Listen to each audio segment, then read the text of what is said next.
Going live, and you are live. What is going on, everybody? Good morning and welcome to my live reaction to One Piece manga chapter 1155. I am just honestly in such a great mood. I feel like Donkey Kong Bonanza these past 3 days, like streaming that and playing through that game, has just like, it's brought so much excitement and fun and joy into my community. It's been a blast, but of course, everybody was asking on those streams, when is your One Piece reaction? What's going on? And I kept telling everybody, of course, we're going to be live on Sunday, as we always are. But as I mentioned last week, I am moving the One Piece chapter streams from 8 a.m. to 9 a.m. However, I need to make an exception for today. We're going to start at 8 a.m. today, specifically because I got a place I got to be a little bit later today. But normally, these streams are going to be at 9 a.m. to give you guys the opportunity to read the chapter first alongside the official release. But here we are. We are getting started with One Piece manga chapter 1155. The chapter is now out on Viz. There's no title on this one yet, which is interesting because we got a cool color cover page. Looks like we've got Usopp screaming, holding on for dear life onto Luffy on this really gorgeous looking like rainbow page with what's going on with Jinbei and Nami over there. There's like flying penguins. There's a lot of stuff going on this one. You got Chopper and Robin over on one side of a ladder. It looks like, oh, they're walking from one building to another on like a horizontal ladder. Why? Zoro's just chilling, by the way, on the middle of it. He's standing on the one little platform chilling on the side. Brook is playing music to bring him on over. Jinbei's like comforting him. Poor Nami. I wouldn't want to be doing that. Unless maybe, oh no. Chopper and Robin have already gotten to the other side. I see. And Jinbei's like, no, it's going to be okay. It's the other way around. Jinbei's comforting Nami, saying it's going to be okay, you can go. And Robin and Chopper are like, come on, we're good. You can even see Sanji waiting like, come on, Nami, you can walk. It's going to be okay. This is very goofy, fun little color spread this week. I wonder what the thought process is behind this one. I like it. There doesn't seem to be like an overall theme though. Normally, you know, there's like the food theming for some of them, or like there are different cultures or whatever. I don't know what this one is, but it's cute. I like it. I'm a fan of it. Very much a fan of this. All right, let us continue. Let's see. All right, chapter 11. Oh. Okay, also I gotta say right now, thank you very much, everybody, for keeping quiet, despite the fact I've been live for the last 3 days, for 8 hours a day. You would think a spoiler would slip in. Thank you very much for not telling me this chapter is titled The Roxs Pirates. Okay. Oda's cooking. Oda is cooking. Chapter 1155, The Roxs Pirates. And Loki telling Roxs, picking up right where we left off last week with the reveal of Roxs Davyback. I gotta get Pillow-sama already at the rate. I got classic Pillow-sama today. All right, this is Elbeth, but my dad ain't here. He's on an expedition. Are you puny humans? I've never seen your kind before. You really do scurry around. I guess this would be the first time that Loki would see a human, right? And they're laughing, oh, you're adorable. Wait, did you say dad?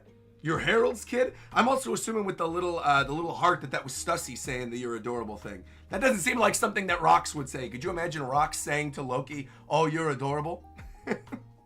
All right. Even on an expedition, you can still get in touch with him. What's your name? Loki. All right, Loki, you're going to do as I say. You're going to go back home right now, and you're going to get someone to contact your old man. Now, here's the message you tell them to pass on.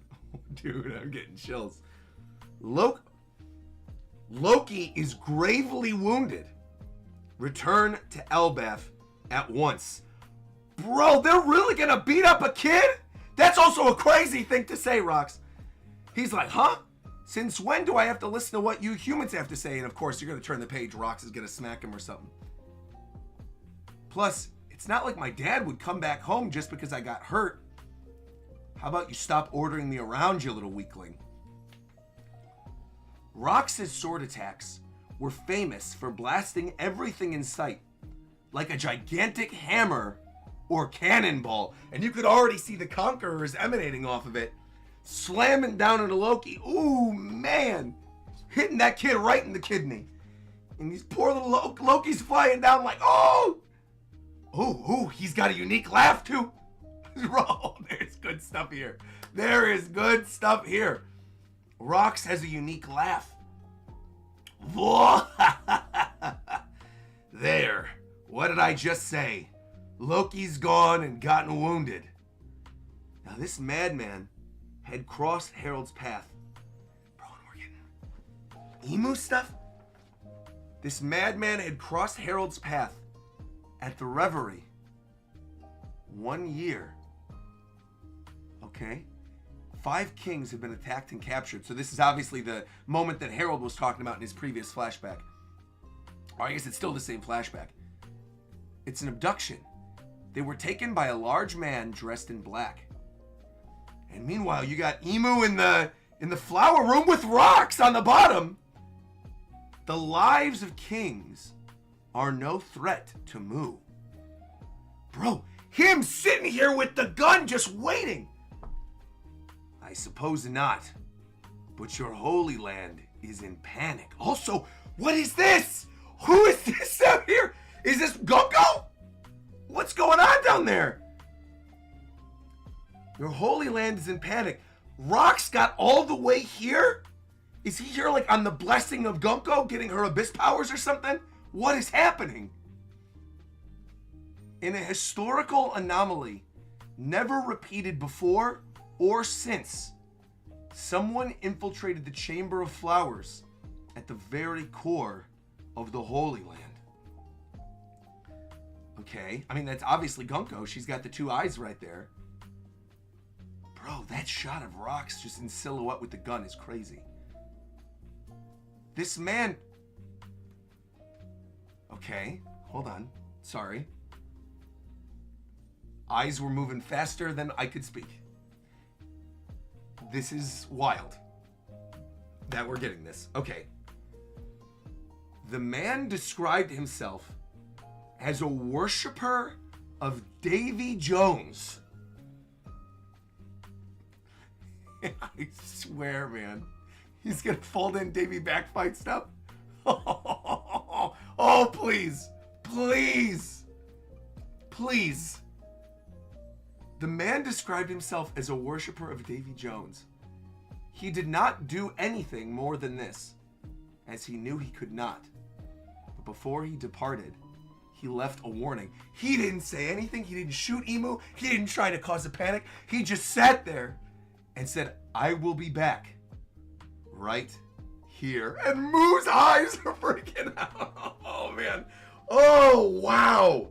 Wow, wow, wow, wow, wow, wow, wow. Wow. This is crazy. Naturally, word of this incident never saw the light of day. But as it happened, one other man, this is going to be Harold. One other man infiltrated the Holy Land at the same time. Look at him. He's far bigger than a saint. Huh? I desire him for a slave. Far bigger than a giant. No, he should be killed and stuffed for display. Guards, protect your lieges. Okay. Meanwhile, Harold's running through fire. Hot. Fine. The talks are off. I apologize for trespassing, but is this really necessary? Don't let the king abductor get away. And he's like, bro, it wasn't me. That was Roxs. What are you doing? That wasn't me. The admiral's been defeated. His attacker went to the palace. Be wary. And meanwhile, you can see him running the other direction. Look at this one. They're going to run into each other. What is all this hubbub about?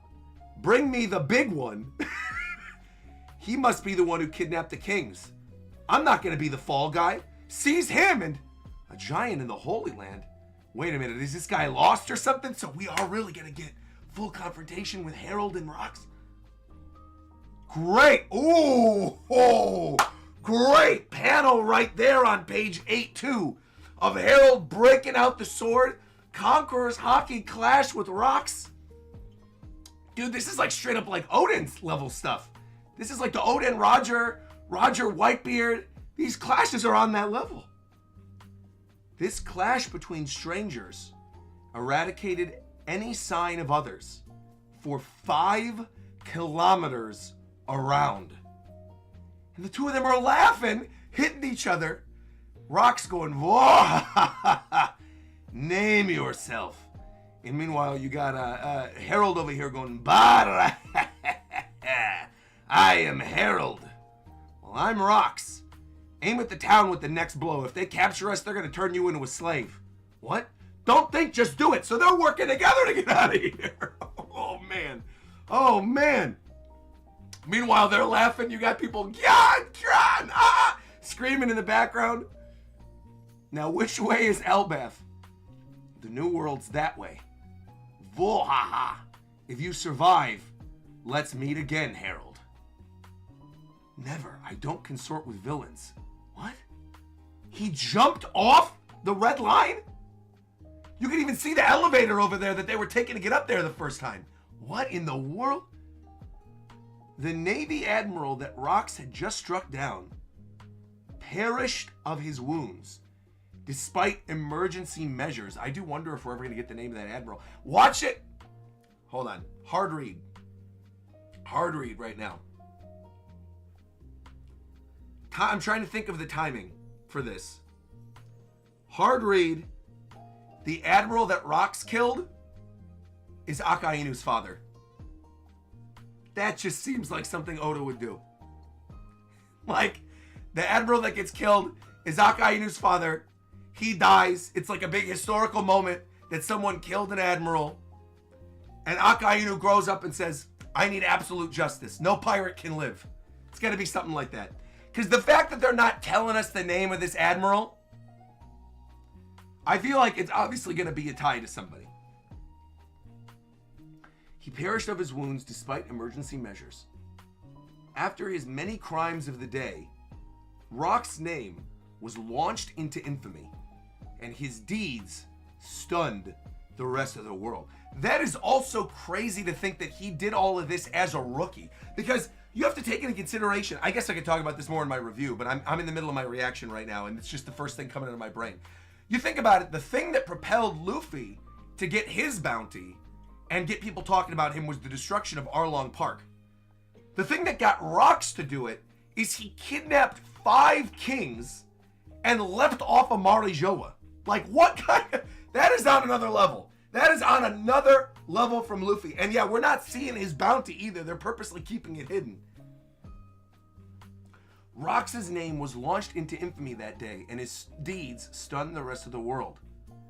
Sometime later, he attacked a ship laden with heavenly tributes en route to sacred Marijoa. Not only that, he destroyed the Gate of Justice and fled once again. He destroyed the Gate of Justice. With this ship and money as an initial base to work from, Roxs dove straight into the pirating business. His activities were always hostile towards the government, but his first target was actually another pirate ship. You see, in the this is so sick they're doing this. This is so sick that they are doing this. Finally, all these stupid people, these speed reading, bandwagoning during Wano Country, wikiing their way through the series people who are like, Davy Back fight is mid, it doesn't mean anything. Shut your pie hole, bro. Making Davy Back fight an initial, bro, this is crazy. The explanation to Roxs' lore, in the pirating world, there had long existed a famous and merciless game played between crews. The Davy Back fight consisted of various competitions in which pirates gambled the fate of crewmates and flags.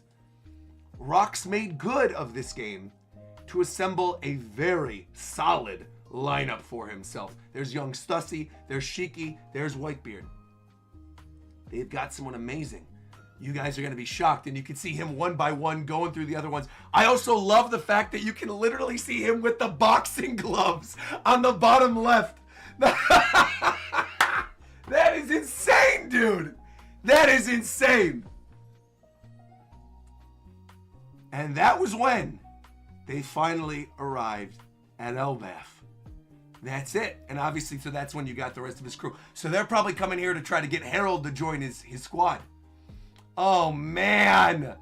Dude, look at Look at the designs there. Also, you got him with the axe. Is that meant to be like for Silver Axe as well? You can see two of the other bounty posters. They're kind of blurry. Hold on, I gotta look on the side to look at them. Let's keep going. We'll keep going. We'll talk about this more in the review. This is sick. That was when they arrived at Elbaf. Arist Castle, Elbaf. Oh, and we're seeing more of his squad. Wait a minute, there's new people here on page 12. This is like a whole squad. Who is this? This mob-looking dude? There's like a mobster guy that looks like Shiyu. There's a... Who is this? Who is this other guy over here? With like the giant gauntlets on his arms? There's a dude on the left. Hold on. I'm going to go in order. I'm going to start from the top and I'm going to read down. And then we'll talk about all these dudes. Arist Castle, Elbaf. I hurried back as soon as I could. But you're already nearly healed up. What a relief. I know you're a very strong boy, Loki, but you gotta stay away from the underworld. You're lucky you only fell off from a cliff this time. There are plenty of other dangers that could befall you here.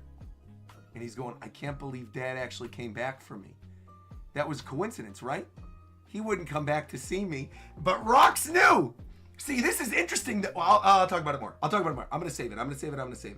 I'll talk about it more in the review. Again, I keep going on the different tangents, but this is nice. This is nice that Loki has this realization that, like, no, maybe he actually does love him, and Harold happy to see him, but knowing that Roxs is the one that damaged his kid, him making up the idea that he fell off a cliff, maybe that'll keep Loki quiet. He's just like, at least my dad loves me now, so I won't say anything about Roxs. Roxs, I've heard all about your exploits. What are you doing here? I've been dying to see you, pal. You know, you should join me, Harold. The world's government's not going to hear you out anyway. I mean, didn't you learn that lesson last time? Nonsense. The day I team up with a band of infamous rogues like you is the day our allies lose all faith in us. And you got him, gee, ha, ha, ha. Wait. Hold on, wait, hold on. Wait.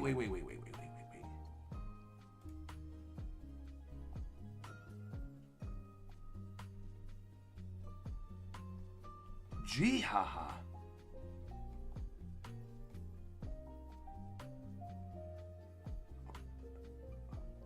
Is that Shiyu's actually? Well, okay, I'm gonna keep reading. I'm gonna keep reading. I like ran to go to Shiyu's explanation page. Oh no. Oh. It's Shiki's. Oh.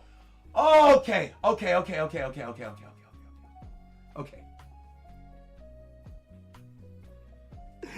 went to the data book for Shiyu because in my brain, there's so many laughs that are now going on right now. I was like, wait a minute, is he related? No. You're right. That is Shiki. That's Shiki. He says, appreciate the feast he's eating. The guy in the back is not talking. It just looked like the conversation boxes with the other dude. Okay. Then you got the guy in the back who's eating the giant grapes. So you'd rather be ground beneath the world government's heel. That's the other guy.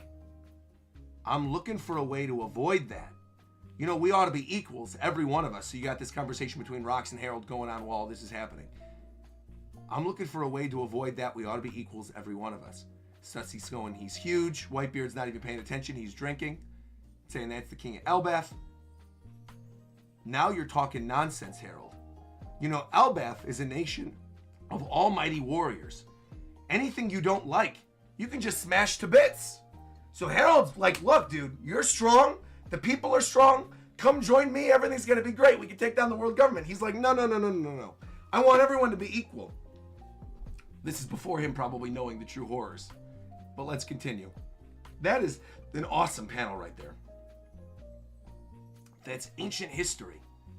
Elbaf is changing. People's nature doesn't ever change. I know that fighting blood in your veins is bubbling over right now. Poor Whitebeard is like, can we at least eat in peace? Oh, it looks like we're going to get the names of all these people. All right, good. Good. We're getting the names of all the new people. Great. If you people follow this man, I need you to understand that only disaster awaits you. Shiki's got the little exclamation point like, what do you mean? Follow this fool?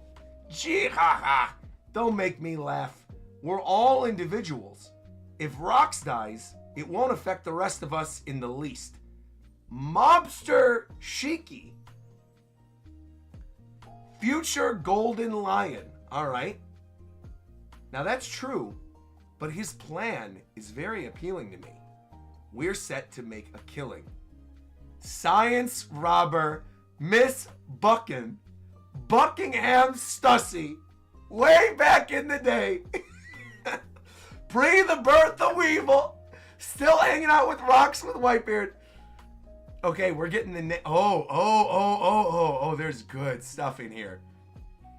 So we're getting the name of the gangster guy that looks like Shiyu a little bit. Don Marlin. Actual gangster. Okay. Gangster from West Blue. You know about Fullerlet, right? That island of exiles? They call it Pirate Island.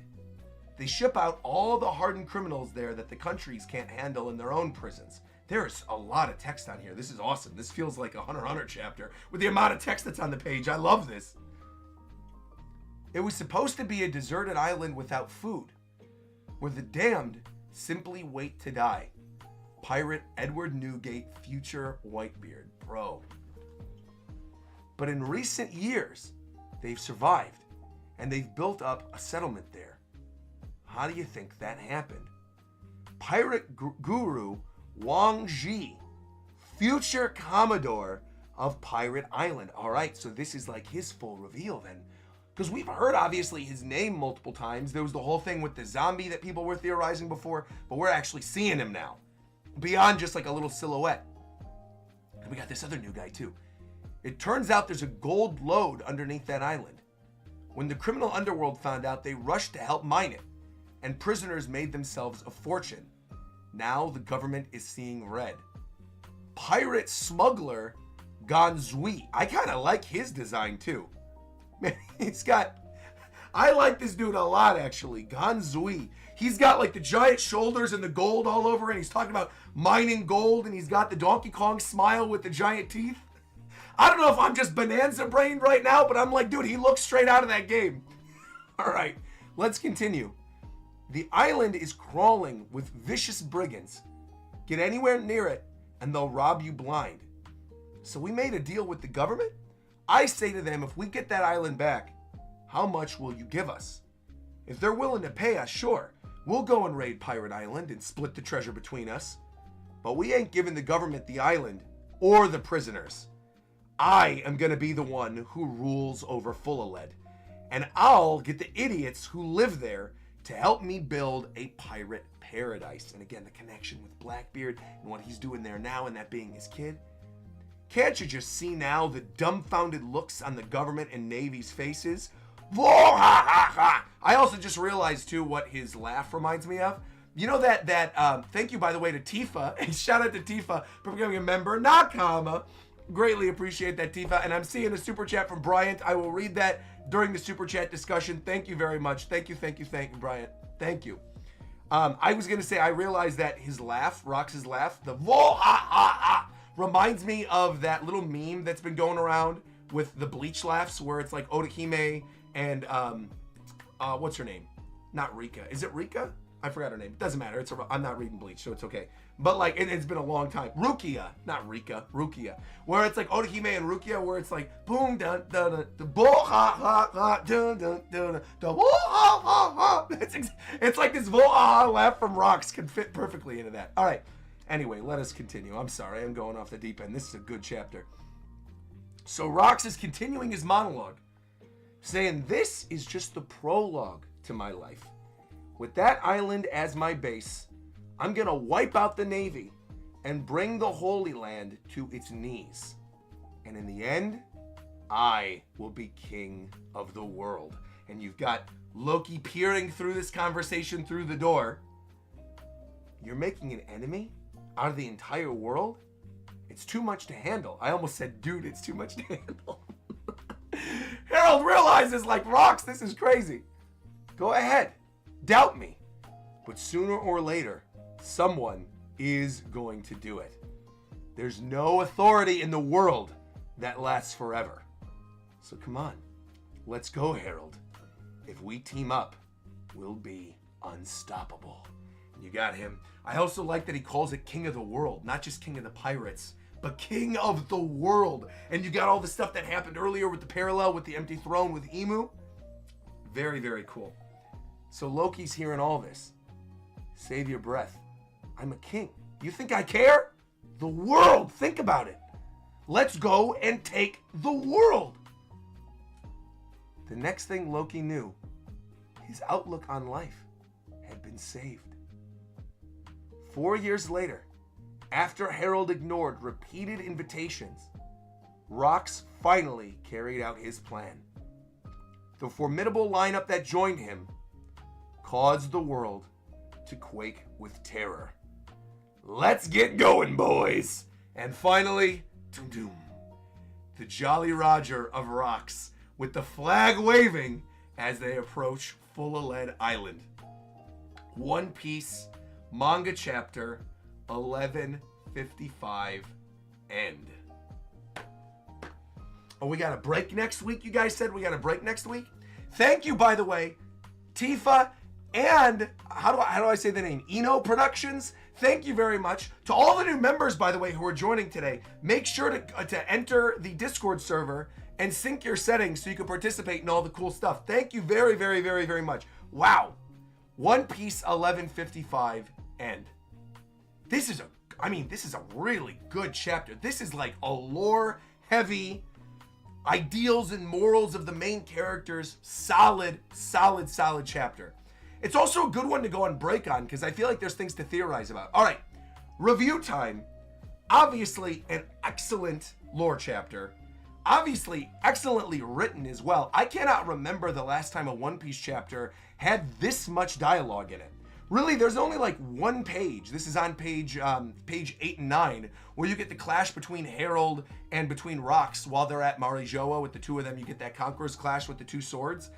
Other than that, almost every single panel in this one had tons of text, which I think is great. It's like he wanted to fit in as much of the Roxs lore as possible, while also giving us glimpses of the personalities of the other characters, while also having this really, like, allowing the time to have this really solid, important conversation during this dinner with Harold and Roxs, where the two of them are feasting and sort of talking about their ideals and sort of how they want to go about changing the world, right? Harold wants everyone to be equal, right? That's his whole dream. He wants everybody to sit at eye level. He wants everybody to be equal. He wants there to be peace.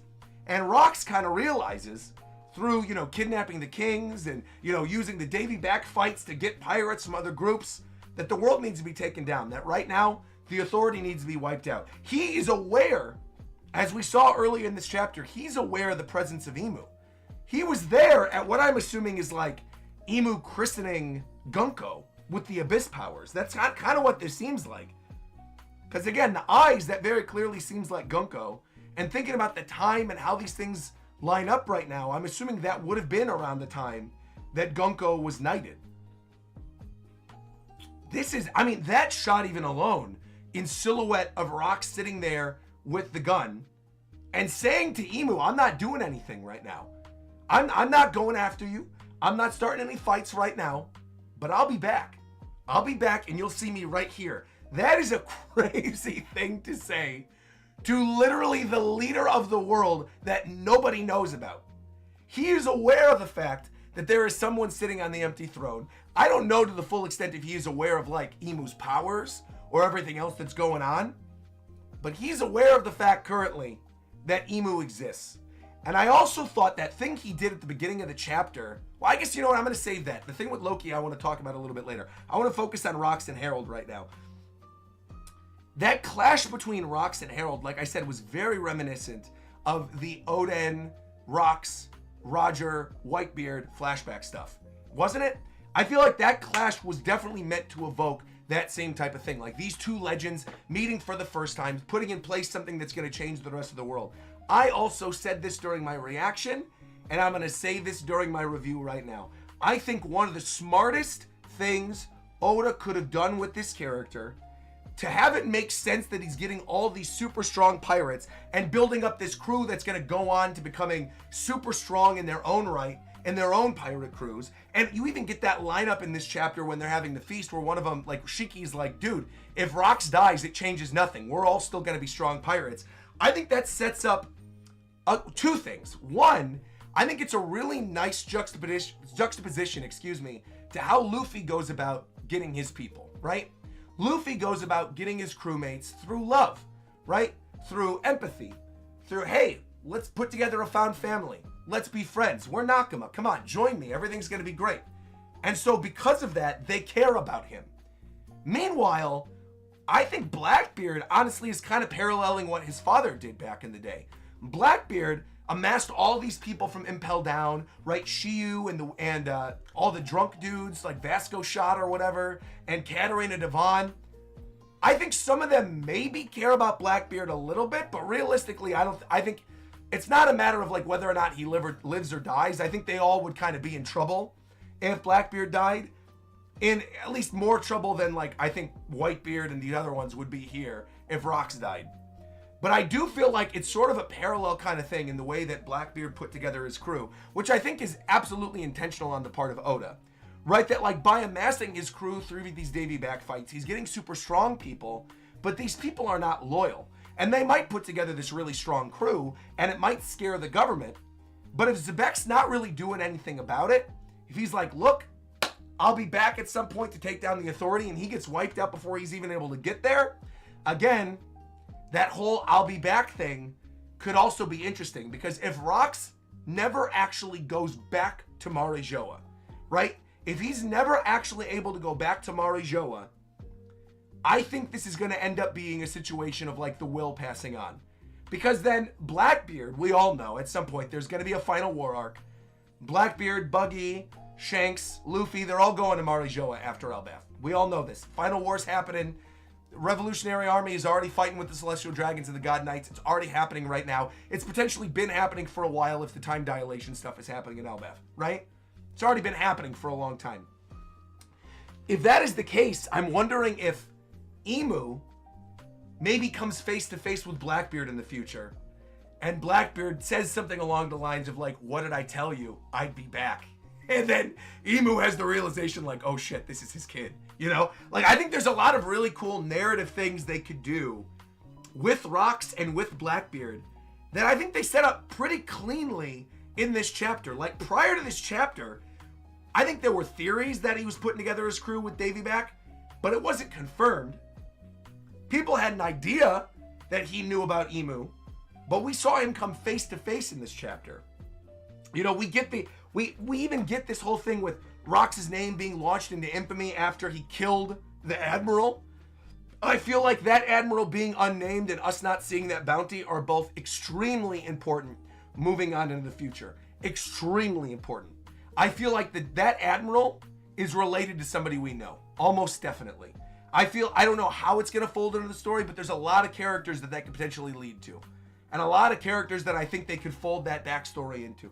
I think realistically, they could do it with Akainu. I think they could do it even a little bit with Dragon. Like potentially, we don't know the age. Like how many years in is this currently? I don't think they gave the exact time frame for this one part of the chapter exactly.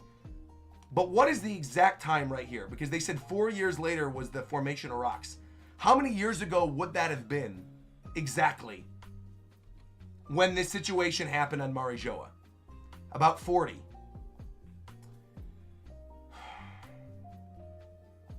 So this was about 40 years ago. I mean, maybe we're looking at a situation in which... No, but see, if Roxs... No. I was theory crafting in my own brain. I was going to say maybe that Admiral was like Dragon's mother or something, right? And Roxs killed her. But realistically, that wouldn't be enough to get Dragon to go against his father if a pirate is the one who killed her. You know what I mean? Like, I don't think that's the case. I don't necessarily think it's the case. So ignore where I was going with that. But I do still think there's a potential tie there with Akainu. Almost definitely. Yeah. Almost definitely. But that's something for a different day. We don't have enough information on that. Again, I mentioned this in my reaction. Looking at this page, on page 11, page 10, seeing him literally punching to get Wongji with the giant necks, smacking him down with the boxing gloves. I just love the idea that he's further proving that Davy Back can be a serious thing. Shout out, by the way, to David for becoming a member as well. Nakama, thank you very, very, very much. Appreciate that. I'm blown away by this. I really think this is one of the smartest things he could have done, is make it where the Davy Back fight is an integral part to the backstory of Roxs. Because then I think that also leads me to potentially think we might get one in real time in the story that's more of a serious fight as well. And again, I keep telling people, you know, whether it was the people who were complaining about Skypiea before, oh, it's too long, it's too self-contained, whatever, and then Skypiea obviously became extremely important once we started getting stuff with Nika and Gear 5. And now we're getting the stuff with Roxs, where Davy Back, same type of thing. Oh, I skipped Davy Back, oh, whatever, it's mid, oh, wiki it, whatever. And now it's becoming important to the story. Again, I love the fact that he's making these arcs that people don't think are important extremely important. Further proving that anything in the canon of One Piece, anything that's in the actual canon story, is not filler. If it exists in a greater form in the overall world, it's not filler. I love it, man. Absolutely, positively love this. And again, I like all their younger designs. I like Ganzui. I want to know more about him. I don't recognize the name, though. Now, Don Marlin, I'm going to look this up real quick, too. Hold on. If I type in Capone. Oh, he does. Ooh. Wait a minute. We're getting somewhere. Hold on a minute. Because they directly say in this chapter, Don Marlin, gangster of West Blue. Straight up, gangster of West Blue. Do you guys know where Capone Gang Beige comes from? The West Blue. With his cigarette and his mobster outfit. Something's going on there. Potential family ties. Potential mafioso history being set up on the back end for Capone. That kind of seems ripe for like an SBS question of someone being like, Don Marlin, that was introduced in chapter 1155, has a lot of similarities to Capone Gang Beige. Care to speak on this? We know they're both from the West Blue. And then I could totally see Oda being like, oh yeah, anyway, that's his grandfather. Like, yeah, they set up the whole family, and that's how Capone Gang Beige got to power, is that he got the whole mafia family. He inherited it from Don Marlin, and then he became a supernova. Done. Easy. You know what I mean? I feel like that's a pretty easy hand wave for backstory stuff for Capone if we want to get more. Or, that's true. Bryant Brawler also brings up something really smart. I almost forgot about this. Thank you for bringing this up. That's right. Don Marlin might have been the gangster that Capone killed. Because we do know that one of the things that rose him to power was the fact that he killed a powerful gangster within the West Blue. Don Marlin might be that man. Which would also be crazy and would be like a huge boost in hype and stocks for Capone Gang Beige if Don Marlin, former member of the Roxs Pirates, was killed by a supernova pre-hockey. That's crazy. I didn't even consider that. I thought, no, maybe it's a family member, he inherited the power or whatever. No. I actually think I agree with you completely, Bryant. I think that is what it is. I think actually that Don Marlin is the one that Capone killed. Wow. That's crazy, man. But again, Capone's got a crazy power too, you know, having like the castle power, being able to be like this unstoppable fortress, having all of his men literally in a castle inside him, able to pop out and do surprise attacks. Man, there's a lot of things they could do with Don Marlin. I am interested in that. But again, the fact that they specifically highlight he's a gangster from the West Blue, to me states no doubt about it, there's some type of correlation there with Capone Gang Beige. There's some type of tie there. Totally. Also, the name Marlon Brando very clearly comes from, like, Don Marlin, naming him Don Marlin is very clearly Marlon Brando. I see somebody saying that in my chat right now. I could not agree more. Absolutely 100% agree that they gave him this name because of Marlon Brando from The Godfather. Absolutely, positively. Thank you very much for super chatting it, but literally I completely agree. We're going to get to, by the way, all these super chats in just a sec. We will get there. Don't worry about it. We will get there. Before we do, though, and before we move on from the review portion and things that I want to talk about here, the other thing I really want to highlight, beyond just the stuff with Roxs and with Harold, is Loki and what they did with Loki's story here. Because with just 4 panels, Oda managed to tell a really, really good story with Loki. In the first panel, you get that thing with Roxs and with Loki, right? And their conversation about this is how we're going to bring Harold over, is we're going to say that Loki is wounded. Loki thinks there's no way that my dad's going to care about me. He's not going to care if I'm wounded. And then, of course, Roxs damages him, tells the lie to Harold that he fell off a cliff in the underworld. And Harold, happy as can be, is like petting Loki and saying everything's going to be okay. You're a strong boy. Stay away from the stuff in the underworld. And Loki has that moment of realization saying, I can't believe my father came back. Was it a coincidence he wouldn't come back to see me? Meanwhile, you get this whole conversation about the world at large and their ideals. And Loki is hearing this entire thing about authority and the powers that be from outside the door. So not only do you get the realization and the sort of change in Loki that, oh, wait a minute, my father actually does care about me. He does love me. Further proving that definitely something weird was going on when he ended up killing Harold, because he wouldn't have killed the only person who he believes loves him. There's no way. There's some Domi Reversey thing at play. No doubt about it. But on the other hand, this also is our back door into us sort of getting all this information about Roxs and about Harold in real time with Luffy and the rest of the gang. Because there's a character that was present during all of this and the conversation with Whitebeard and everybody else who was there at the feast, who heard all of it as a kid. And obviously this was a formative day for him, the fact that he finally, realizes that his dad loves him. And you get that little line here where it says, save your breath, I'm a king. And he's thinking about it, the world, let's go and take over the world. And Loki's like, the world? He quietly says that to himself, that like, wait a minute, I could be even more strong. I could be even more powerful. There's a lot of things that they tie in here where, again, I think like them knowing about the authority at large at Marijoa, finding that out potentially from Loki in real time, could be our ticket to get to Final War instantly. Obviously, we didn't even need necessarily a ticket to get there because we already have the stuff with the Celestial Dragons and with the God Knights. But I feel like having the information from them that this was Rox's plan, and Harold's back and forth with him saying this isn't the right way to go about it. I want to see everyone on eye level. And Loki clearly not necessarily agreeing with that ideal. Maybe loving his father, but not necessarily agreeing with that. I think that was really solid. Yeah, I think this is a very, very, very, very good chapter of One Piece. Really, really excellent stuff. I'm happy that this is the one we're going on break on, though, because, again, I do think there's a lot of conversation that can be had about a lot of the stuff that was set up here. Little miniature theories that people can start setting up about who some of these people are. Yeah, I love this. This is really, really excellent stuff. Good work, Oda.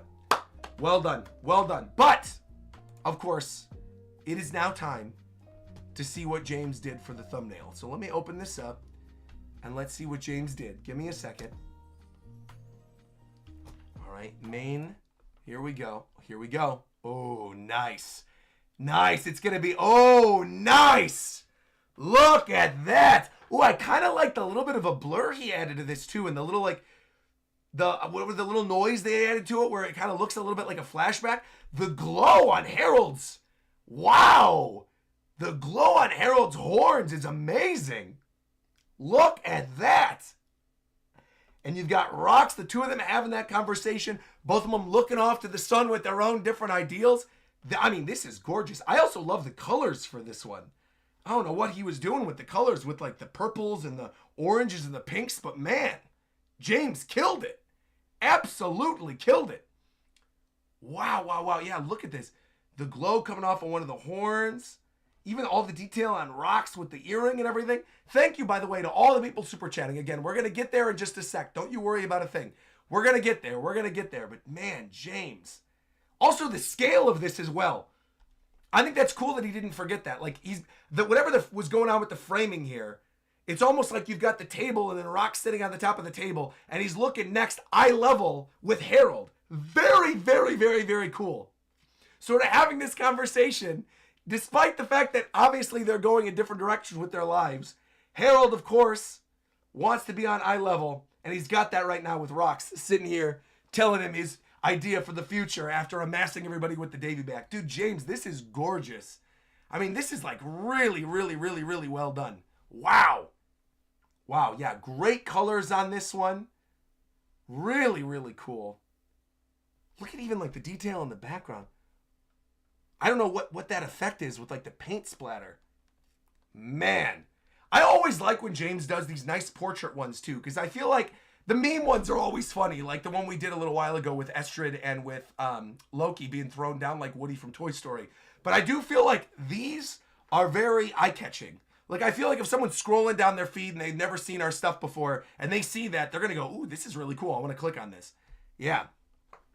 Man, James drew this one fast, too. This is really, really nice. Well done. James, well done. Also, while I'm thinking of it, hold on. Two things. One, I am going to go over here. Since we're through the reaction and review, I'm going to open up the chat to everybody. You have been freed. You have been freed. Members and subscribers can now chat. You have been freed. Welcome, welcome. Everyone could chat on equal level. Welcome, welcome, welcome. And the second thing I'm going to do over here, I'm going to pull up Discord, and I'm going to look at the Nakama questions, because I didn't get a chance to do it last week. I want to do it this week. Hold on. Let me look over here. Nakama comments. We got one. Here we go. Open this up. Saying, One Piece 1155. How did Roxs learn of Emu? He had a full plan going to kidnap the kings to sow chaos so he could reach the flower room. He didn't just stumble in there.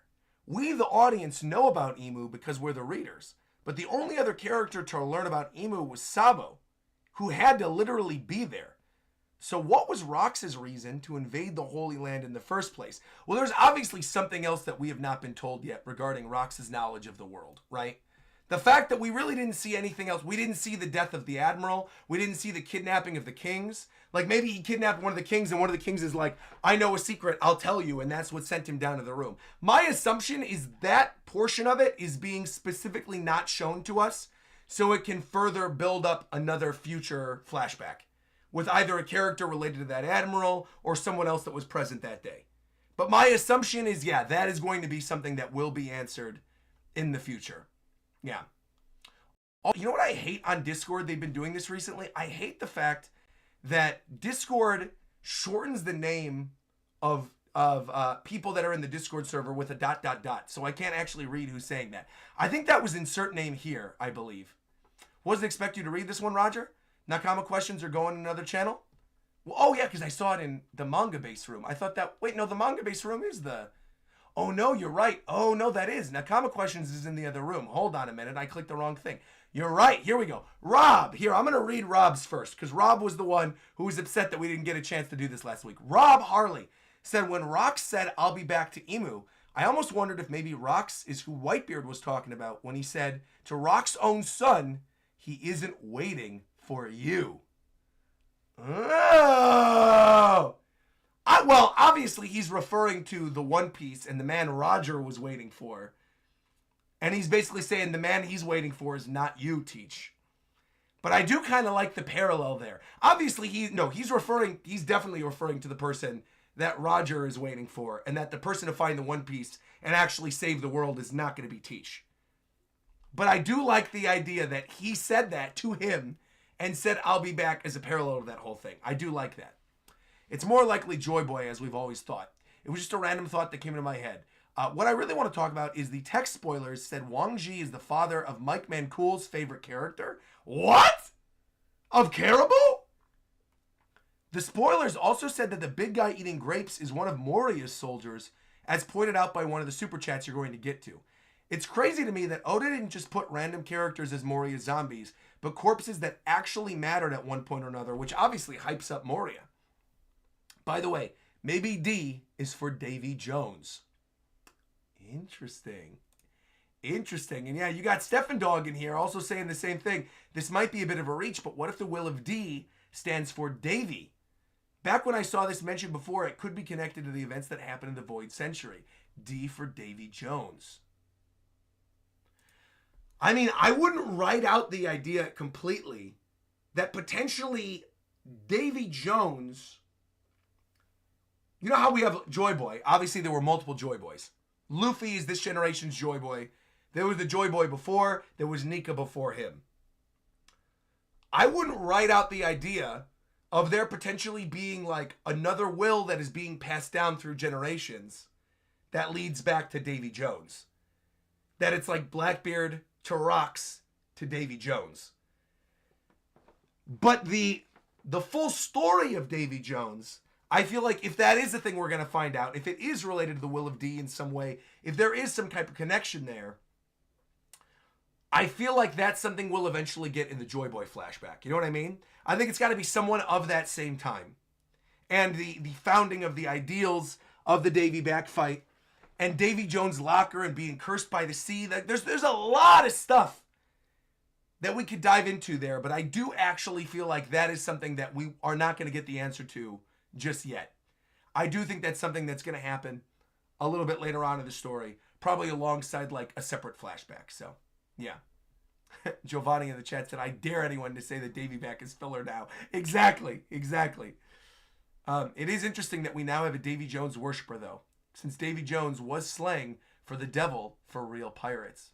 Cool stuff, man. This is genuinely really cool stuff. I love this. This chapter is great. Lots of good lore here. Well, thank you again to the Nakama questions. Greatly appreciate it. We are going to move on to super chats now. Actually, I kind of like tying the Nakama questions to the thumbnail reveal, because then I'll actually remember doing them. All right, let's get to some of these super chats, because we have a lot of them this week. We got a lot of super chats to get through. Lots of potential good ideas from my chat. Let me read some of these out. We're going to go all the way back to the very beginning. Okay, let me look at this.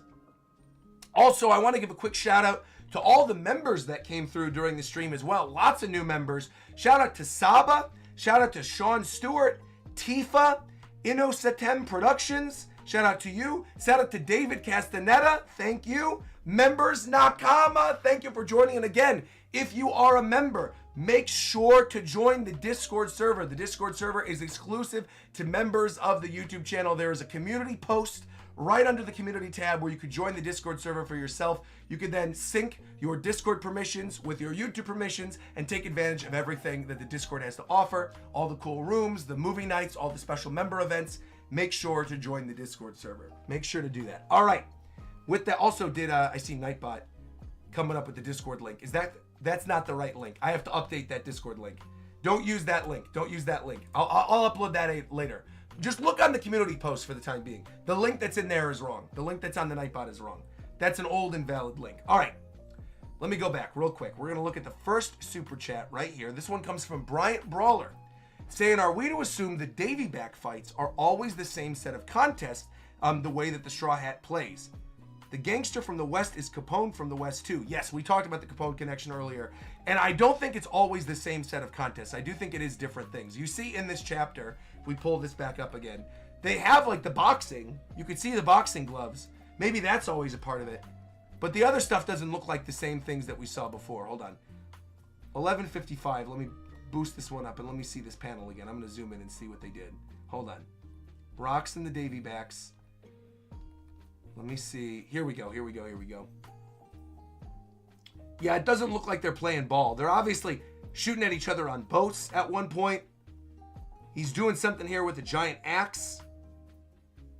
But the boxing is definitely straight up something that we saw Foxy and Luffy doing. Yeah. But I don't think it is the same set of contests every time. I think the people make the rules. Yeah. Whoever sets the Davy Back fight, I think, makes the rules.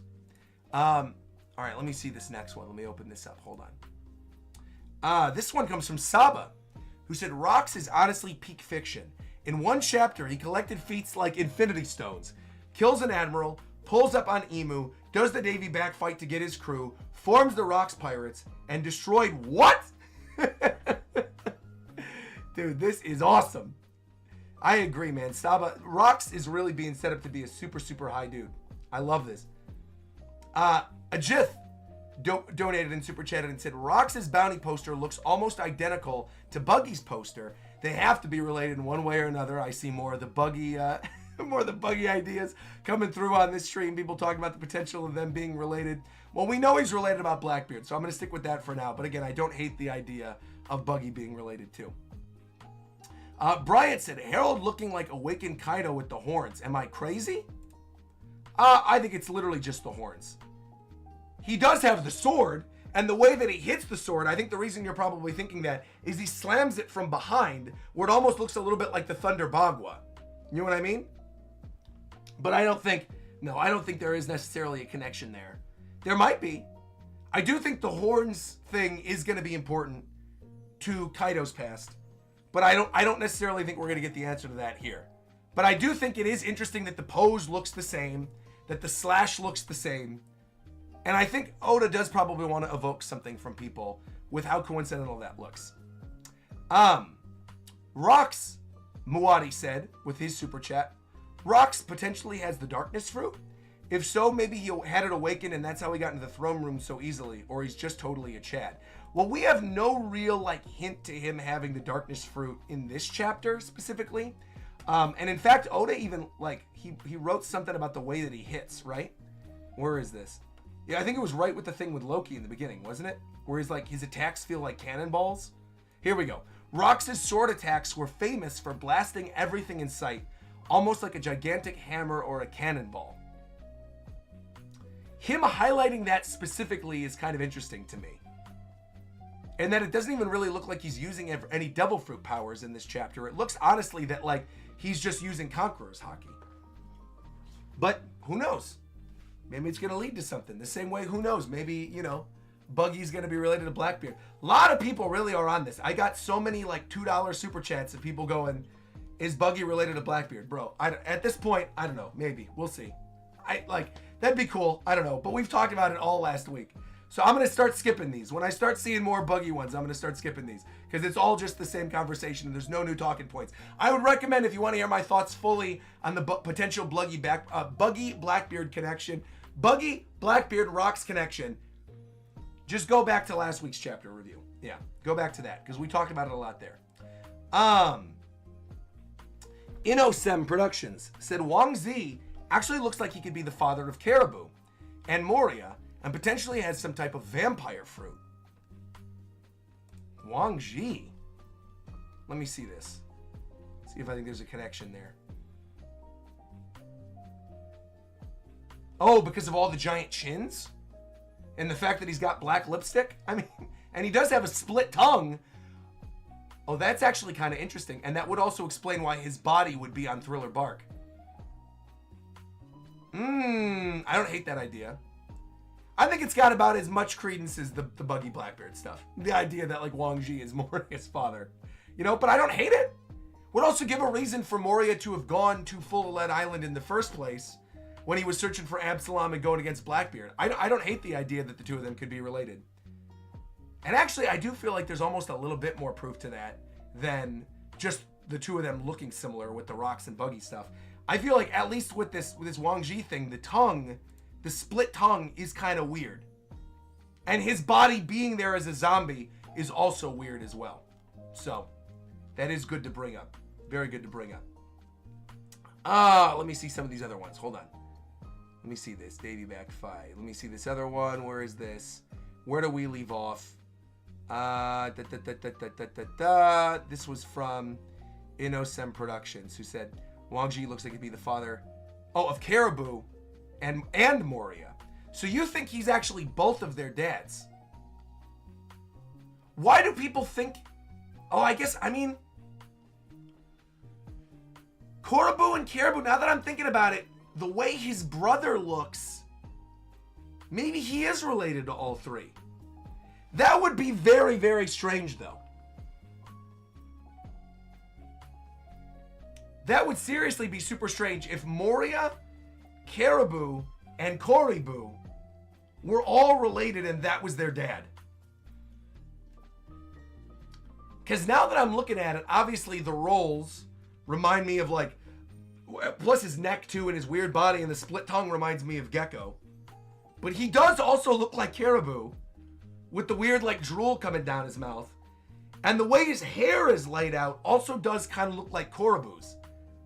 He has a lot of traits of all of them in his appearance. You're right.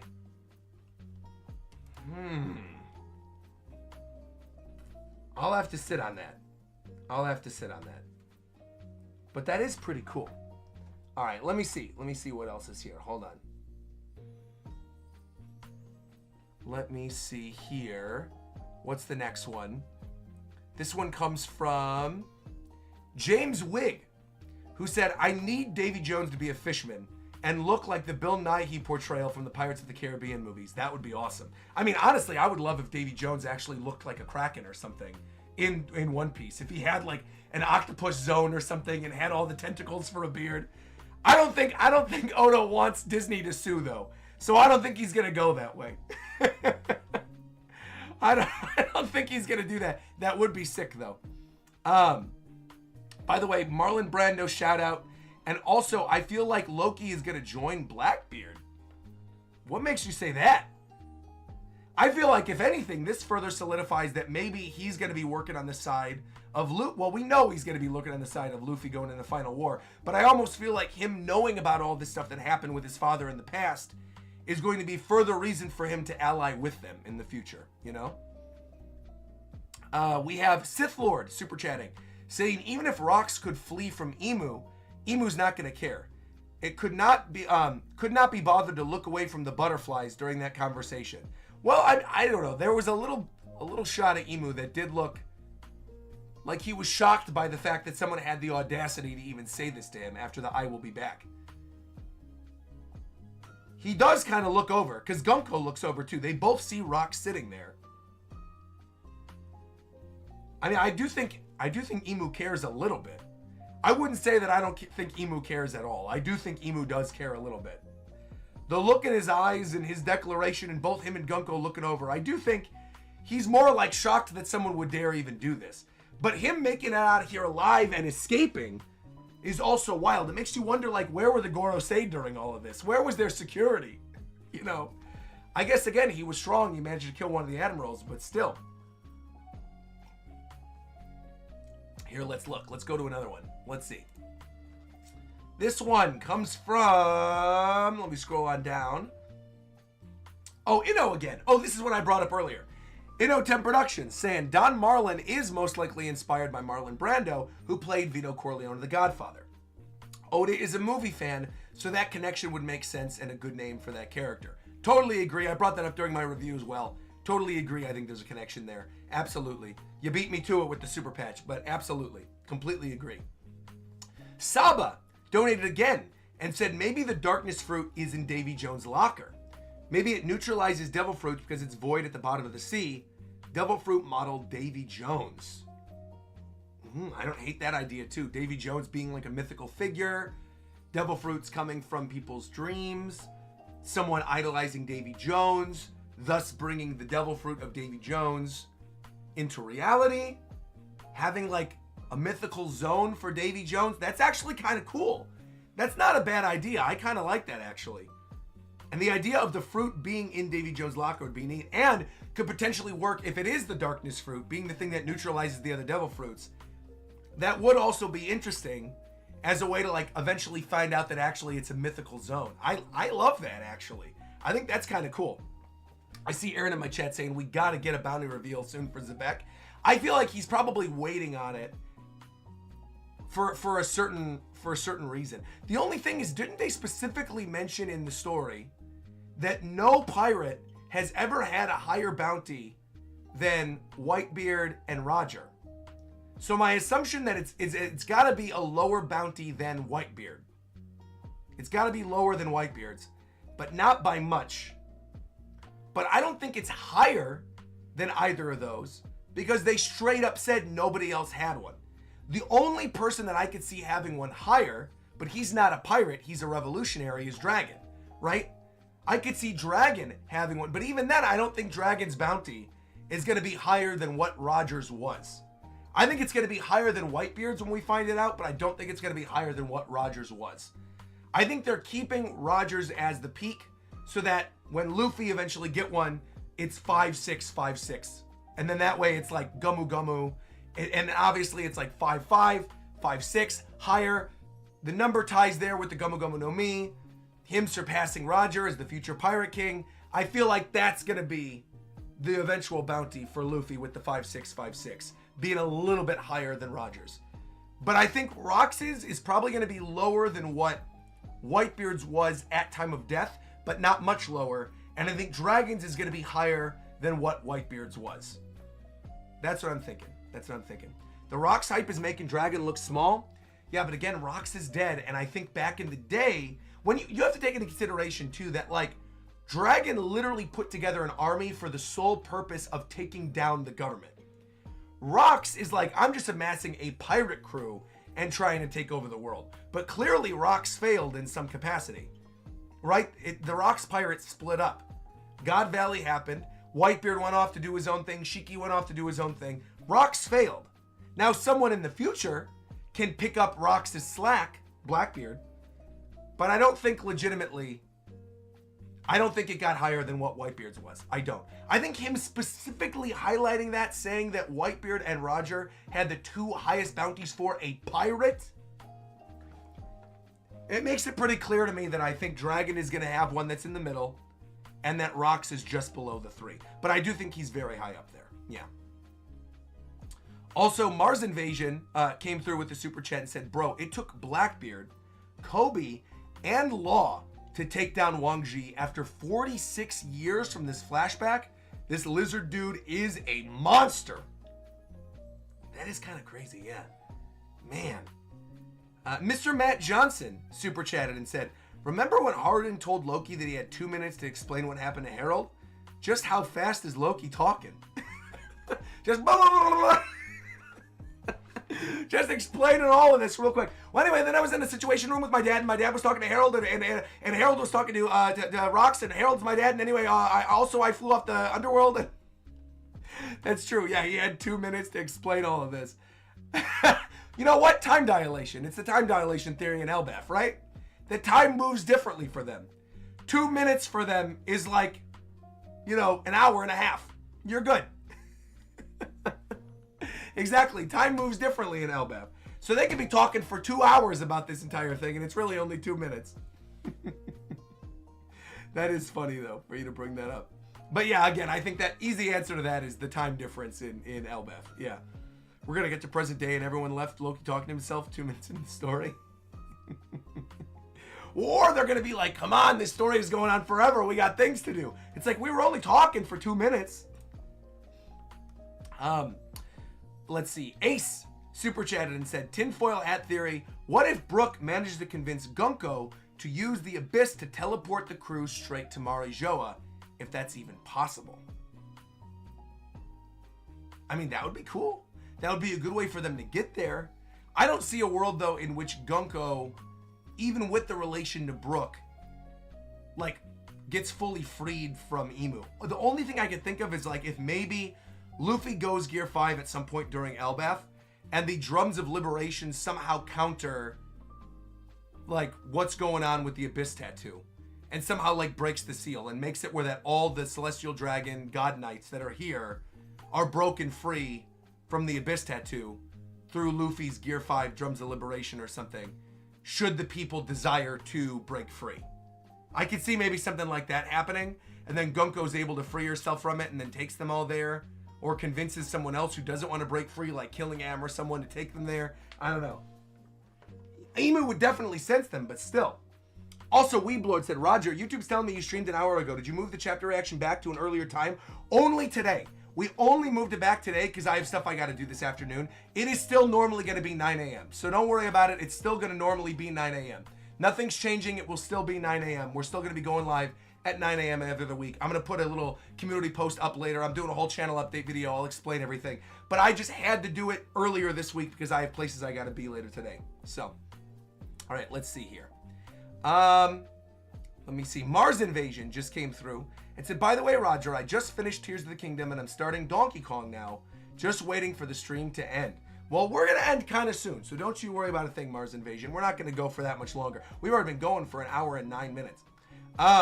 Scott Johnstone came through with a super chat and said, so happy that Oda is on fire right now. Roxs is absolutely living up to the hype. Couldn't agree more on Blackbeard showing up in the flower room to Emu. Thank you very much. I'm glad to see people are agreeing with me. Boohoo723 super chatted and said, there are so many Roxs Pirates bodies in Roxs crews right now. Gonzui, John, Gil, and those are from God Valley. I do feel like the God Valley Thriller Bark theory is looking more and more likely. Yeah, I totally agree. I think that also, again, going back to that theming of like the arcs that maybe a lot of people don't necessarily love, becoming more important to the story. Obviously, Kuma's moment was extremely important to the overall story in Thriller Bark, but I feel like a lot of people, when they mention like their favorite story arcs, Thriller Bark is usually pretty low down for a lot of people.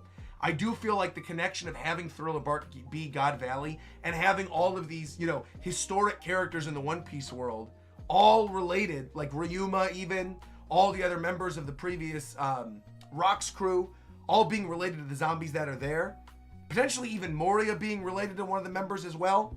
Blackbeard stuff. There's a lot of cool connections there. So yeah, I totally agree. I think I'm not fully on the board of Thriller Bark being God Valley, but I feel like more confident about it now than I did like 2 years ago.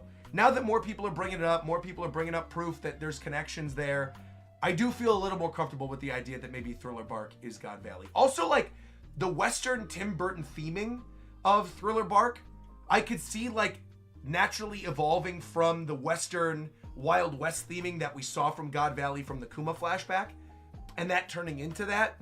You know what I mean? So yeah, I feel more confident now that Thriller Bark could be God Valley, but I'm still not fully convinced. We're gonna have to wait and see. Yeah, I feel like I got to do a reread of Thriller Bark because I do think there are probably other connections there, just I'm not thinking of. Thank you, by the way, very much for the super chat. Let me see. The next one came from Clax, who said 2 more super chats to go for the goal. I can't afford any more super chats this month, even though I probably shouldn't have sent the super chat, but we're so close now. I was going to say, save your money, Clax. What are you doing? Don't super chat. If in any way, I say this every week, if in any way super chats harm you in any way, shape, or form and keep you from enjoying what you love, do not super chat. I'm just happy you're here. You know the best thing you could do for the stream, everybody? There's 1,200 of you in here right now. Like the stream.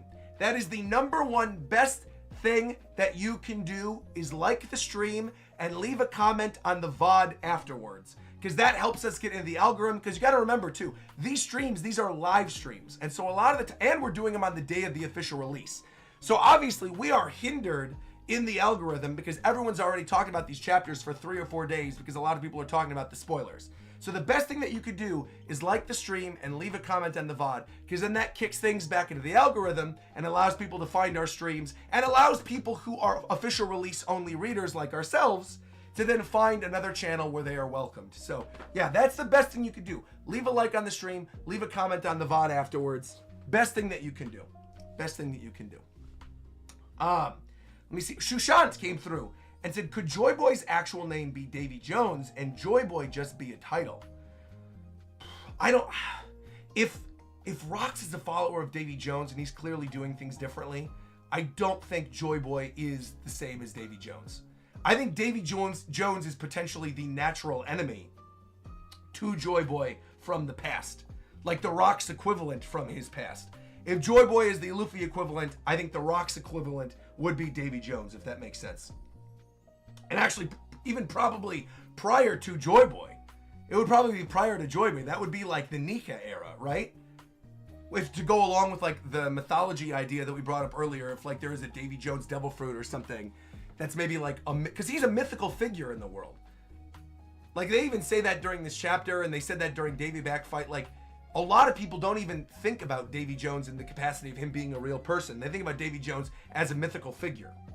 So yeah, I think that even dates back to that. I think there could have been like a Davy Jones of the era of Joy Boy even. But exactly, yeah, Davy Jones can't be after Joy Boy because Joy Boy was the first pirate, and Davy Jones is a pirate.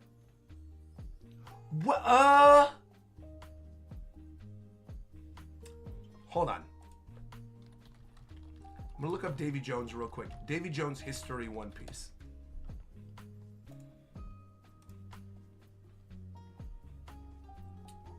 Let me see here.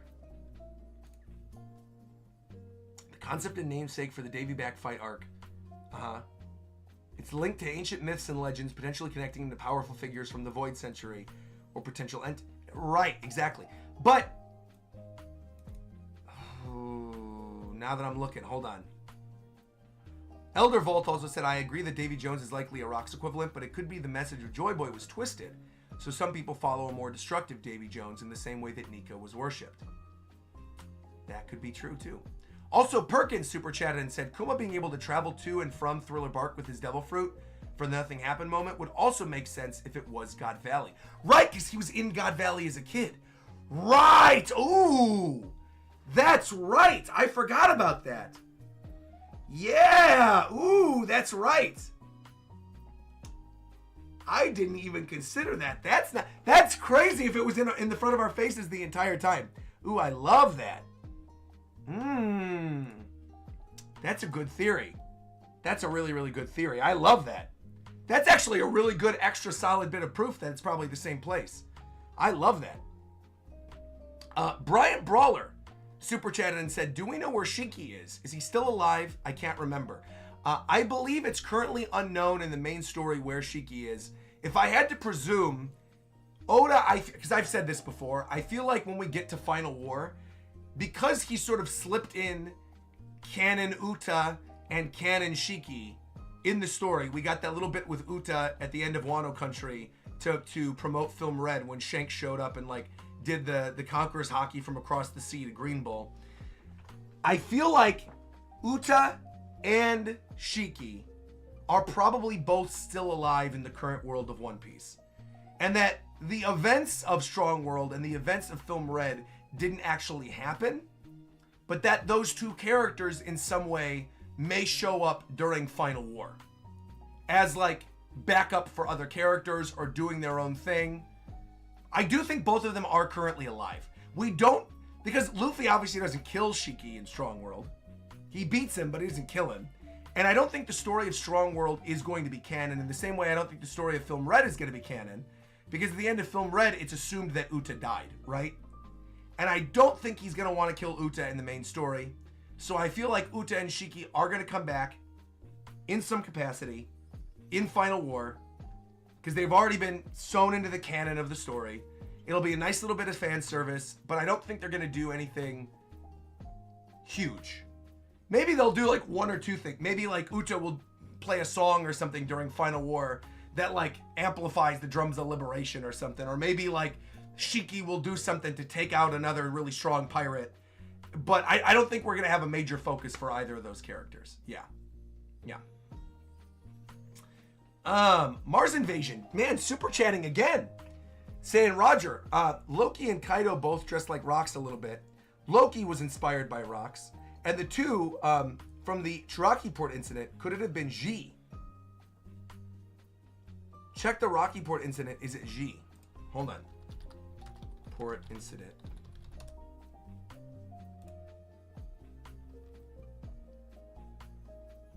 Incident perpetrated by Law during 2-year time skip, taken port in Rocky Port in Hachinoso. Law learned about the poneglyph, planned to infiltrate the island, was accidentally hijacked at the Rocky Port, a real passenger ship. King and Noble were traveling above it. Kobe and Blackbeard both having Hachinoso for their own reasons. Blackbeard defeated Ochoku, and then the then ruler of the island. Oh yeah, they are one and the same. Wait a minute. They are completely. Oh, yeah. Wait a minute. They are totally the same. Whoa, wait, what? Oh.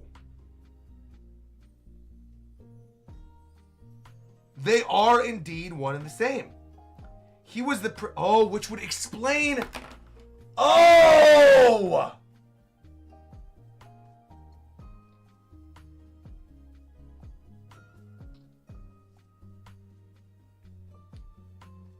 This would explain why Moria was there, and Cororabu is a diehard follower of Blackbeard's, fanboy of Blackbeard's.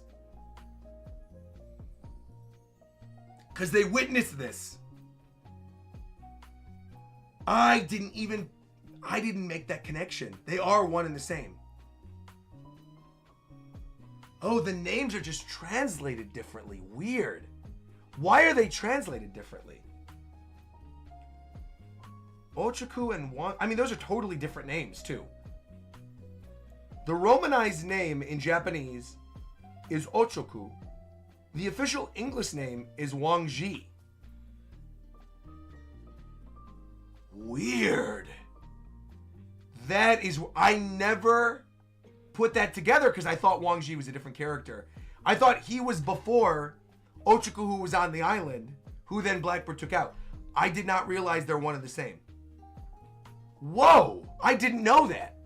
Wow, there's a lot at play with that character then. If he's potentially Caribou and Moria and Cororabu's dad, and the previously head of Fullaled, so his body wasn't there on Thriller Bark then. Whoa, whoa, whoa, whoa, whoa, whoa, whoa.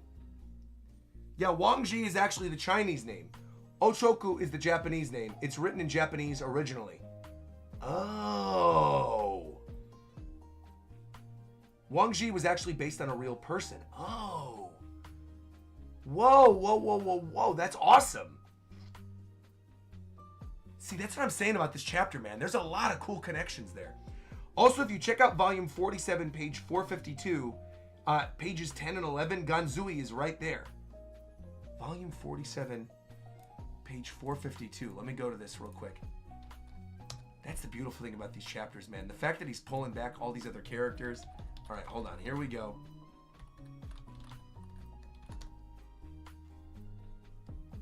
Let me look this one up again. This is chapter 452 in volume 47. Thankfully, I got all the digital volumes too. I can pull this up. 452. Also, I totally forgot this. I opened up the first page of 452. I forgot the cover story of Eneru, of like the old dude that made the little automatons on the moon and his little funeral of him covered in the flowers. I literally forgot all about that old dude. All right, hold on. Page 10 or 11. Let's see. Oh, yeah, dude, there he is. There he is right there.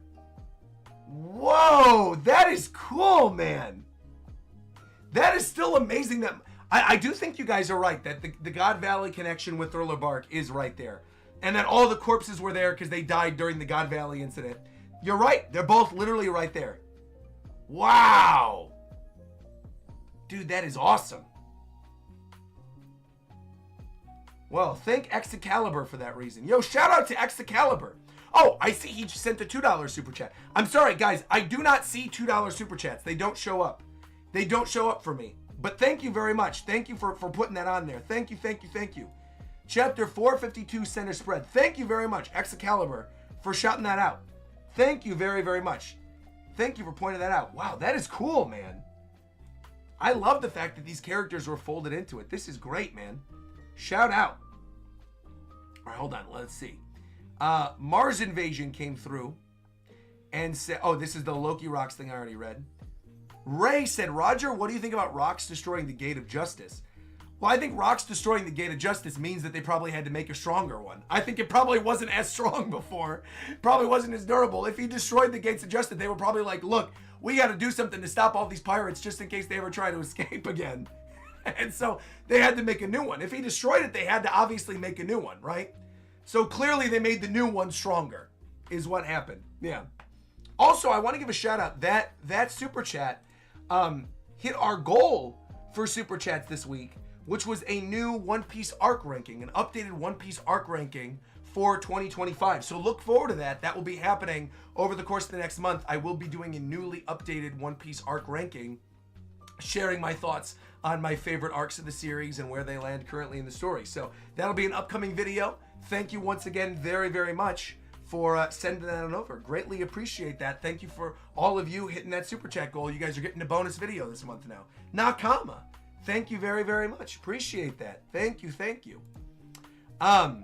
Gear super chatted and said, what do you think about the theory that Roxs could potentially still be alive and Impel Down? I mean, I know what you guys are talking about, the frozen body that was there that looked like it could have been Roxs. We talked about that previously as well. That would have been on the stream in which we first got Roxs. That would have been like 957, 958, right? It was the stream where we saw Roxs' silhouette for the first time, and where people were pointing out that there was a body in Impel Down that looks similar. I believe that body has been disproven and that that's not actually Roxs, but it could be cool. I kind of don't want Roxs to be alive, though. I kind of want Roxs to die or to somehow have implanted his personality inside of Blackbeard or something, because I love that op fruit theory that we brought up last week. I really love that idea. I would like Rox's physical body to be dead, if that makes sense. That his will lives on, but his physical body is gone. That's what I think they should do. Yeah. But I'm also fine either way. In Oda, I trust. I feel like whatever he ends up doing with the story in Oda, I trust. Oh, and then Perkins, yeah, brought up the thing with Kuma. I mentioned that earlier.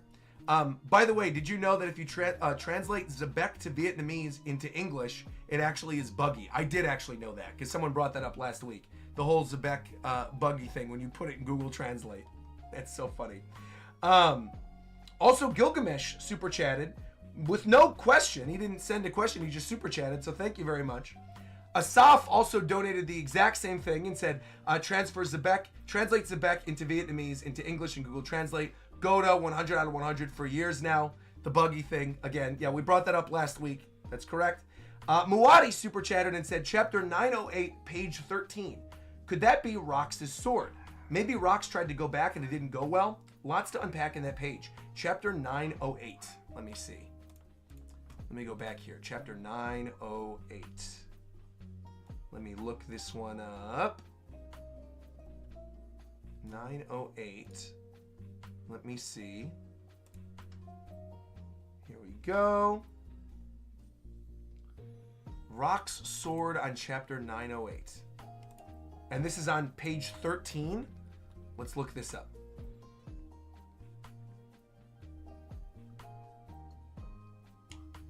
Position rotates. It's me, Bollywood, right? This one we see all the Reverie people. Let's commence with the discussion about this beautiful world of ours. Am I blind? What sword are you guys talking about? On page 13? Oh, they meant page 15. Okay, let me see.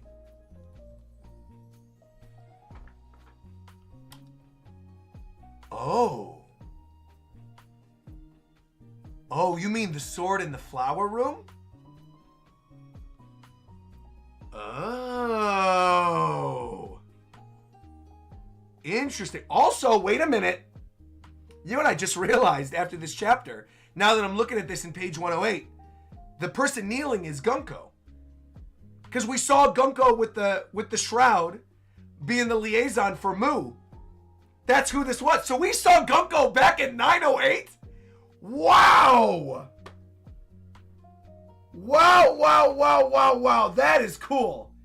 That is a really neat connection. Oh, I love that. Wow. That is really cool. Yeah, I mean, she's clearly kneeling with the same dress and everything that she was wearing in the Roxs flashback. 100%. Wow. She's the one that tells them that the Gorosei had arrived and that, wow. Wow, man. And that Cobra's there. This is cool. I did not make the connection until we went back. I wonder why Gunko is so special, though. If she's getting, like, you know, taken over by him, or, like, why? I'm sure we're going to get more information about that a little bit later. Maybe it's because she's, like, related to royalty, right? If she was, like, the princess of an old kingdom, or, like, worked with Brooke previously, the bodyguard thing.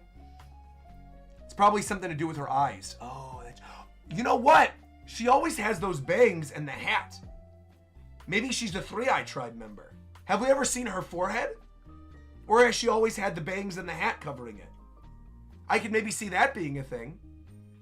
If she's like a member of the Three-Eye Tribe, that would be kind of cool. Like a true blood member of the Three-Eye Tribe. We haven't? No, we haven't. Okay. Maybe. Also, Muadi said, yeah, if that was Rox's sword, maybe he tried to go back and it didn't go well. There's a lot to unpack there. And Fabrioso, adding to that, said, does the reveal of Roxs forming his crew through Davyback give you any confidence that Luffy will have one against the other emperors on Laugh Tale? Yes, 100%. Yes. I've still said that. I don't necessarily think it'll be a Davyback, but I've been saying for years that it will be a fight three-way between Blackbeard's crew, the Cross Guild, and Luffy's crew once we get to Laugh Tale. 100%. Yeah. 100%. Also, the last super chat this week comes from Coach Jiraiya, who said Kids Punk Vice could also have been designed after Roxs Davyback as well. Oh, we got another super chat. Hold on, what's this? From Riala fan, saying, what if Loki was lying and only courted Lola so Lin could use her soul fruit to fix Harold after getting Domi reversied? That would have to happen quickly, though. Because if Harold was Domi reversing and rampaging, they would have to stop him pretty quickly. I don't think he's going to have time to, like, try to put together a marriage in the in-between. Though I do think you bring up a good point, because we did see young Lin, you know, killing Jarl in that flashback, with Jarl still remaining alive. I do still think in this Loki flashback, we have to see grown Big Mom making the deal with Loki and the marriage of Lola. I do think there has to be some type of connection there. But I don't agree that it's like there's a connection between Lola and the soul fruit and the Domi Reversi thing. There's too much like to happen in one little situation there that would have to happen too quickly that I don't think would make sense for the purposes of the story. So there'd be too much going on. So I don't think it's that. I don't think it's that. But interesting idea at the very least.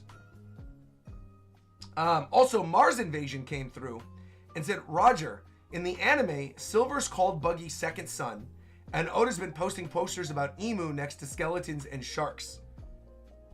Interesting. Also, this relates to my previous super chat.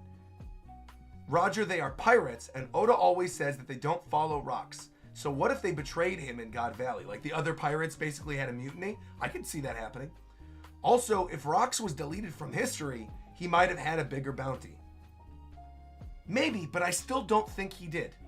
I still think because he lost in the past, and because Whitebeard went on to live a long life as an old man, running the seas as a Yonko, and this was before the era of Yonko, I don't know. I mean, if I'm being completely 100% transparent, like full honesty with you guys, I don't particularly care about bounties all that much for Roxs. If he gets a strong bounty, a huge bounty, highest in the series, whatever, great. I don't think it's going to be higher than Rogers. I feel pretty confident that it's not that. Maybe there is some weird explanation that maybe it's higher than Whitebeard's was, maybe. But he did specifically say the pirate thing, which leads me to believe because Dragon is the most wanted man, that Dragon's, not being a pirate but being a revolutionary, has potential to be higher than Whitebeard's. You know, cool. But yeah, I don't particularly care one way or the other. If it is higher than Whitebeard's, cool. If it's higher than Dragon's, cool. But I don't put a lot of stock into bounties anymore. Yeah. But we'll see. Yeah. Oda has been posting a lot of pictures of Emu though. Well, that's because of Emu having the plushie now in Japan, like was just brought up in the last super chat. Also, you're totally right, Roger. Roger did have the highest bounty in all of piracy, and Luffy will have the highest in series by EOS. Exactly. We know Luffy's is going to be 5'6", 5'6". It's going to be higher than Roger's. We know that's the case. I mean, that's like clear as day is going to be the end of the series. So, yeah. We'll see. But again, whatever it ends up being, I'm sure it's going to be hype. I'm sure it's going to be multiple billions. But as to how it relates to the other characters, like, I don't mind one way or the other. Yeah. I think it'll be cool to find out, but I'm not really like, I'm not plussed by it. I do think Dragon has a higher one than Roger. I still don't think so.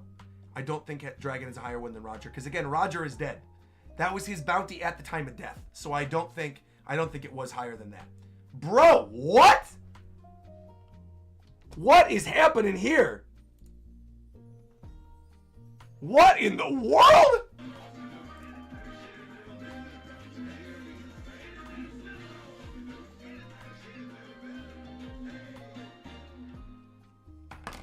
Wow!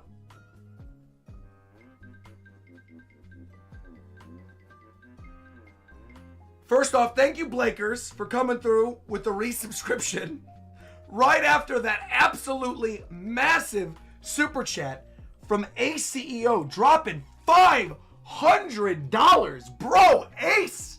My man was cooking. He said, I haven't dropped one of those $100 ones in a while on your streams. I'm waiting. I was saving it for a good one. Bro, $500 super chat. Good Lord, man. Holy mackerel. What is going on here? What does this say? ACEO said, if you or anyone on YouTube wants to go to my channel, you can find two playlists. One for the best video game soundtracks of all time, and another for the best anime openings, endings, and music from all the anime that I've watched. Both are available on the channel right now. I've made them accessible, and I've been working on this playlist for 3 years. Please enjoy and have fun at ACEO. Bro, I'll pull you up on stream right now. Hold on. Let me pull you up on stream right now. Oh my goodness gracious, ACEO. Dude doesn't even have any public subscribers, has no videos. He donated $500 to show us his playlist. Bro. This is amazing. Ace Music and Soundtracks has a 333 videos playlist of all the best music from video games. A playlist 3 years in the making. Oh, there's some good stuff on here too. You got Pokemon Black and White too. A lot of Pokemon. Persona, very good. Dragon Quest, Dancing All Night, that's actually a great song.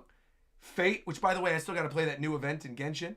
Final Fantasy VII Remake, love to see that. You better have some Rebirth in here. Very good, very good. Got to have some Kingdom Hearts. Looking good. Zelda, you got the Great Sea, you got Nintendo Village. There's some good stuff. Final Battle from Tears of the Kingdom. Mario Kart 8. Kirby, Xenoblade, Star Fox Assault, good choice. Mario Galaxy 2, Cyberpunk, Detroit, Marvel Spider-Man, Sonic, Shadow the Hedgehog.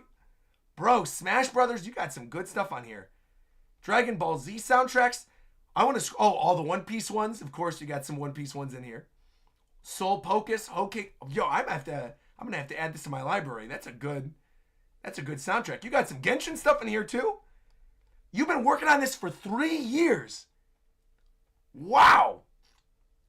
I'm going to subscribe to you right now, said Satwick. Bro, absolutely. If you guys like video game music and you want a nice curated playlist of video game music, you got this. Yo, may I make 2 suggestions, though, ACEO? May I make 2 suggestions to this playlist?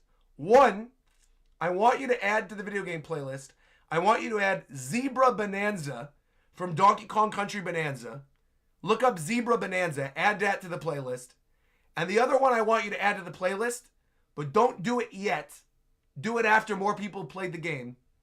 I want you to add the final boss theme from Donkey Kong Bonanza. Don't do it yet. But definitely add, for sure, add Zebra Bonanza from Donkey Kong Bonanza. And also definitely add the Void King song. Or Void Kong song, excuse me. It's the Void Kong Battle 2. It's the one that's like dun dun dun dun dun dun dun dun dun dun dun dun dun. Void Kong Battle 2 and Zebra Bonanza. Add those 2 to that playlist. Definitely do it. He said, "Oh snap." Okay, there you go. I'm giving you 2 suggestions. But you've been curating this for 3 years. Also, and here's Ace Music, and this is obviously going to be all of the anime music. So you got JJK, One Piece, Haikyuu, Food Wars. Hey! Good choice there with the Food Wars ending. Very good. Attack on Titan, of course. Solid music. Hunter x Hunter. Yeah, I'm adding both of these to my library. These are good. Very, very, very good music soundtracks, ACEO. Yo, good work here. Evangelion, of course. Black Clover, Fairy Tail, ReZero. Excellent. Yeah, Boruto, of course. Yeah, if you guys are looking for good anime soundtracks, ooh, you even got some J-drama stuff in here. This is great. Definitely make sure to check out ACEO's channel, dude, right there. Boom. 2 playlists. Both have been added to my library. Bro, you're a GOAT. Once again, thank you very much, ACEO, for the absolute massive donation right at the very, very end of the stream. Wow. Stephen Dog said, I'm definitely going to check it out. Wow, wow, wow, wow, wow. I need the link. Oh, let me put the... Here, I'll put the link. Hold on. I'll put the link right here. Here we go. I'll put it right here. Ace's channel. There we go. Today's stream was sponsored by ACEO. Yo, wow. I'll put that in the pinned comments after the timestamps for this one too. Wow, man. Thank you again, ACEO. Really appreciate it. Wow, wow, wow, wow, wow. Thank you very, very much. Also, on the topic of anime, now that we're at the end of the stream, I also want to say I'll probably go live tomorrow at some point during the day with my live reaction of the new Boruto chapter. And if not, at the very least, I'll have it done probably by Tuesday. At the latest, it'll be Wednesday in the evening. But I want to read the new chapter at least. I want to at least try to read it tomorrow morning. If I can't do it tomorrow morning, I'm going to try to do it on Tuesday. So definitely check that out. Yeah. Man, this is great. Also, this part is going to need open timestamps in the VOD. Absolutely. Absolutely. Man, this is so good. Just funded another Switch 2. Exactly. Exactly. Also, make sure to check out some Claire Obscure stuff. Oh, yeah, you got to add some Claire Obscure stuff to the video game soundtrack as well. Also, we got the Pokemon Presents happening on Tuesday at 6 a.m. I got so many streams happening in the next couple days. So many streams. So stay tuned right here to the channel. Of course, if you're not already subscribed, make sure to subscribe. We'll be live in 2 weeks with my live reaction to 1156. Again, if you enjoyed this stream, I certainly did, make sure to leave a like on the stream, leave a comment down below, letting me know your favorite part of this chapter, sharing your theories, all that good stuff. And yeah, if there ends up being a direct this week, we might end up having a direct later in this week too. I don't necessarily fully buy that we're going to get one this week. I know at the very least it's already been announced we're getting the presents on Tuesday. So we know it's happening on Tuesday. If we do also get a direct next week, though, next week is going to be absolutely jam-packed with content. New One Piece arc ranking video. We got a new Donkey Kong reaction thing I got to upload. Some music reactions. There's so much I got to upload. Plus, I've got my video from my commercial shoot I got to upload too. Plus, my Epic Universe vlog that I had to delay. So much good stuff. Thank you all so much once again for joining. Like, comment, subscribe. Thank you to all my donators, all the viewers, all the subscribers, all my members. And again, members, join the Discord link that's going to be on the community post as soon as the stream ends. You can join the Discord server, have fun talking with everybody. Ace, make sure to join as well. If you're not, I think you are already actually in the server, ACEO. If you're not already in the server, join. I'm going to give you the the role where you're able to access everything. Thank you guys once again very much for coming through. Great chapter today. Like, comment, subscribe, and until next time, I'll talk to you guys later. Knock 'em!